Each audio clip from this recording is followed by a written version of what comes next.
Take William Ruto's last elections. Assuming we are doing tribal numbers, around 54% of his voters came from Mt.Kenya region. 54% of his voters. Mt.Kenya kwingi hivyo? No, that is of William Ruto's voters. I'm talking of his voters. His 7.1 million votes. Around 54% of that came from the Mountain Kenya region. Okay. They have left. That was almost 4.5 million votes. They have left him. If you're using tribal arithmetics, they have left him. Okay. You are sending him to go and find a replacement. Which other part of the country has that kind of numbers to replace the one that have left him? It doesn't exist. Ladies and gentlemen, the moment William Ruto decided to dump Mount Kenya and focus on Raila Amolo Odinga, that was the beginning of his downfall. William Ruto did not know that Raila Amolo Odinga, first of all, he only has Luo Nyanza. Before we go to other allies of this country like the Coast and the Luya people. And if, like right now, he's taking projects only to that place and ignoring the vast Luya region, Raila Amolo Odinga is losing more support on that place, on that platform. And as a result, Raila Amolo Odinga is going to be reduced to just a Luo Nyanza leader. And if that happens, then that means William Ruto only has at most 1 million votes from Raila Amolo Odinga's side. Because not all those will vote for William Ruto. We all know that. So therefore, when William Ruto decided to dump Mount Kenya, which gave him 47% of his total number of votes, then that was the beginning of his downfall. On this particular video here, I'm going to share with you a few sentiments that have been made online that I will analyze critically on how Raila Amolo Odinga, how William Ruto has lost it. But before I do so, if this is the first time you're watching my videos, ladies and gentlemen, at Mukwa Times, take a second or two to subscribe, like and comment, because that is the best support you can always give this channel. My number is always here. You can always enlighten me. For those who want to support the channel, it's the M-Pesa number. Please feel free to talk to me anytime and show me more that I don't know about politics. Let me dive in this topic, but before I do so, let me give you 2 seconds to subscribe. Ladies and gentlemen, listen to this. So let's say someone wants to run for president. Yes. Haya, to calculate. Where do you get which votes where? Let me do the lay of the land. This is the landscape. Okay. 35% of registered voters are Gema. 35% Gema. Yes. Ini Murima. 13% of registered voters 13% are Luo. Luos. 12.8% of registered voters are Luya. Luya. 11.7% of registered voters are Kalenjin. Kale. Wakala 11. 11.7. Oh, wow. Okay. Kamba, 11.2% of registered voters are Kamba. So, 35% Gema, 13.5 Luos. No, 13. 13 Luos. 12.8 Luyas. 11.7 Kales. Yes. 11.2 Kamba. Yes. That is 83%. That is the big 5. 83%. 83. Big 5. For those who analyze using tribal arithmetics, not Safina. Safina has your ideology, economy, but we are... Yes. Then for the others, the highest in the others is Kisii. Okay. The others constitute 17%, but the largest registered block in that group is Kisii. Followed by Mt.Kenya. Okay. After Mt.Kenya pia wapo? Yes, after Mt.Kenya is Somali. After Somali is Masai. Then Turkana. Then others. Turkana, okay. Okay. So all of this makes 17%. 17%. That is remaining. Yes. Okay. So if you want to run a tribal campaign, those are your numbers. So tell me, even assuming William Ruto was to get 11%, 100% of Kalenjin votes, which he will not get. Where's the path to power? That is Willis Otieno, a renowned lawyer in this country who has been in the practice for about 17 years. This gentleman is assumed to be the running mate of Jimmy Wanjigi. They have a party called Safina, and in their party, I like listening to what they talk about mostly because they majorly center the arguments in the economy. Now, as we speak today, He has gone slightly outside their mandate and talk about tribal. If we assume that in 2027, it's basically going to be tribal.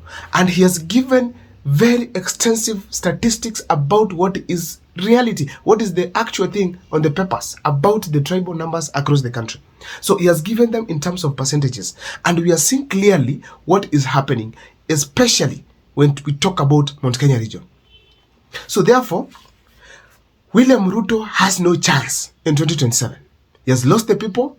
His projects are just making him rich and wealthier, and he's just making money left, right, and center.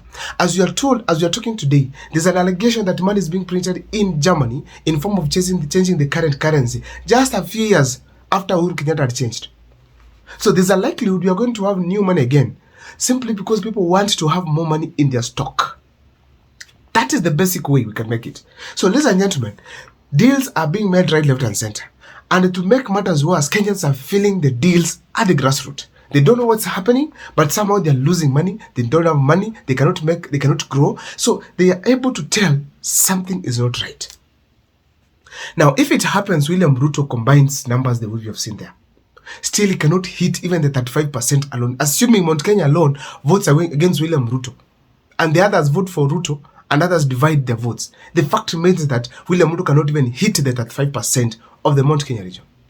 So meaning the candidate that should be supported by Mt.Kenya will automatically win.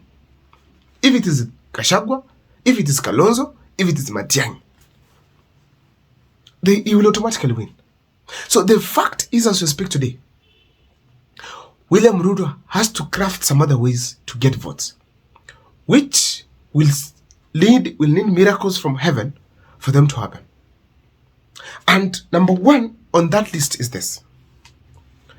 The first thing Ruto has to get Mt.Kenya back. Reach out to Gachagua, reach out to Uhuru, and get the mountain with him. But the big challenge is the Mt.Kenya people are never directed by leaders. It's the leaders who listen to them and then they go with their thinking. That's how they ignored Uhuru Kenyatta and voted for William Ruto. Then you call them tribal. So therefore, at this point, William Ruto needs Mt.Kenya if he wants to win. Get Gachagua, Uhuru Kenyatta, and the people of Mt.Kenya on his side. From there, we relax in status and do his own things.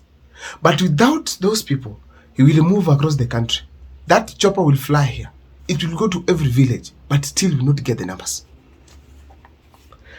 Number two, as we speak today, William Ruto is seriously trying to get the pastoralist votes, which he's trying to make them look like they're so huge in numbers.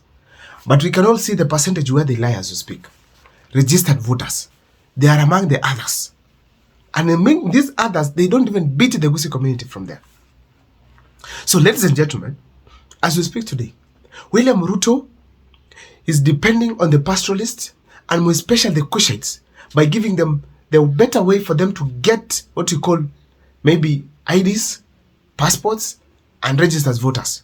But will they be able to match the Mt.Kenya and the rest of the voters in the country? Never. It's not possible. So therefore, as we speak today, there's a likelihood William Ruto cannot get numbers from the Kushites the way he's planning. He cannot get. If you look at the Maasai, they will divide votes. A greater percentage will go to Ruto, but also there's a percentage that will go to the opponent. If you go to even the pastoralists themselves, like the Turkanas, they can be able to vote for someone else as well. If you go to the people like the Kushites, I mean the Somali, the Rendile, the Oromo, all those people, all the way from Moyale, or maybe Marsabit, all the way to Isiolo. All those people, they also have middle-class members who feel the pinch of President William Ruto's poor leadership. So they will not entirely vote for William Ruto. There's no miracle that can happen that you will get 100% of a certain community support.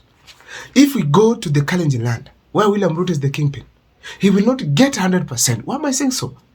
People are feeling the pinch of the poor leadership of President William Ruto. Now then, what is he left for? What is he left with? William Ruto, after losing the 100% of the pastoralists, there's an allegation that, so after they failed registration of the pastoralists to hit the target that Mt.Kenya can be able to bring on board, after those methods have failed for William Ruto, the left aspect right now, it is simply the registration. Can William Ruto be able to deregister voters across Mount Kenya? Impossible. He cannot. If someone is deregistered, this person can be able to know because they are going to do what we call verification. So he cannot deregister them. And it was alleged by one of the members of actually the senator for Kiambu County, who said that when Kindiki is holding the programs for empowerment, the way he alleges, he actually takes IDs and numbers of the people so that they can go and deregister. That was an allegation. I don't think they can be able to deregister the people of Mount Kenya. If they try so, they will be able to tell that have been deregistered, and an alarm will be raised, and that is unconstitutional.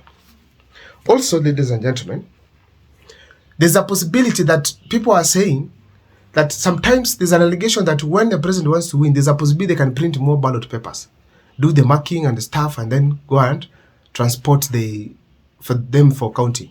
Now, the fact is that at the polling station, it's where everything's won.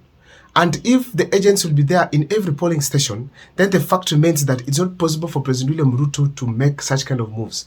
Try to ensure that votes are brought from somewhere else. It cannot work. So even if they print ballot papers from abroad, after the printing has taken place,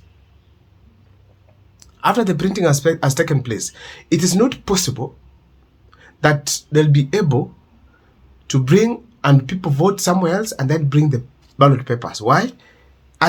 If they're going to have their results confirmed from the polling station and at the constituency level, it's done. It's done. It's not going to be possible. Ladies and gentlemen, we also have what you call stealing internally, where some votes can be fixed here and there. Because right now as we speak, and I'm going to do an extensive video on that, the IBC is already not trusted because of the moves that were made by President William Ruto and his team and Raila Odinga and their team. We are going to do an extensive video on that. Ladies and gentlemen, Kenyans are going to be watchful, especially on the moves of the IBC. Also here, the other thing that William Ruto has, it is simply to have Raila Odinga to gain back his 6.9 million votes that he gained last time. Does Raila Odinga have them? No. Why? He had Kalonzo with him. Kalonzo is not there. Unless they get Kalonzo back. Second, they also had other leaders who have left them, like Mt.Kenya and the others. So it is not possible. They had 1.3 million from the Mt.Kenya region. It's also not possible. So, ladies and gentlemen, I can comfortably confirm it here that William Ruto is one term. I don't know what you have to say. Let me see on the comment section what you think.